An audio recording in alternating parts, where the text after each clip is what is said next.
The global economy is reaching a breaking point. Crude oil has shattered the $100 barrier, sending shockwaves through every financial hub on the planet as prices surge.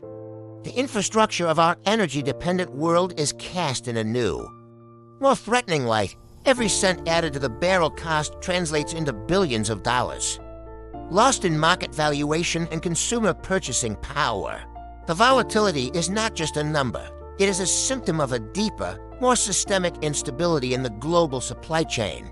At the heart of this storm lies the Middle East, a region where geography and geology dictate the fate of nations. The Strait of Hormuz, the world's most sensitive energy artery, is once again pulsing with geopolitical tension. Massive tankers navigate these treacherous waters, carrying the lifeblood of modern civilization through a gauntlet of uncertainty.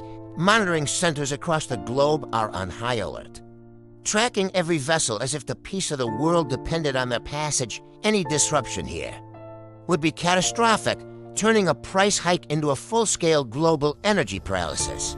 The ripples from these distant waters are reaching local communities far faster than anyone anticipated. For the average consumer, the crisis is visible at the pump, where every gallon is a growing burden on the family budget. Logistics and transport costs are skyrocketing, adding a hidden tax to every product shipped across the globe. Industries that rely on cheap energy are beginning to stall, threatening jobs and the very fabric of industrial stability on the floor of the world's stock exchanges. The reaction is nothing short of chaotic as traders scramble to hedge against disaster. Panic is a contagious force in the markets, and right now the infection is spreading through every sector.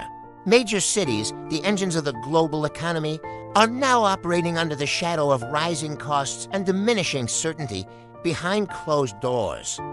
The world's leaders are grappling with a crisis that defies easy solutions or quick diplomatic fixes. The pressure to act is immense. Yet the tools available to central banks and governments are increasingly limited. Economists are working through the night, using advanced models to predict just how deep this recession might cut. Every data point suggests a future where energy security is no longer a given, but a luxury for the few. Policy signatures and emergency reports are being drafted in haste, a desperate attempt to stabilize the falling dominoes. But the reality on the ground is far more visceral than any report can convey. The storm is no longer approaching, it is here. Our reliance on a single, volatile resource has left us vulnerable, exposed to the whims of geopolitical conflict and market greed. The flickering of the old world order is becoming more pronounced, a warning that the era of cheap energy is coming to an end. As the lights go out on the old economy, we are left to wonder what will rise from the darkness that follows. The global energy crisis is not a future threat, it is the current reality.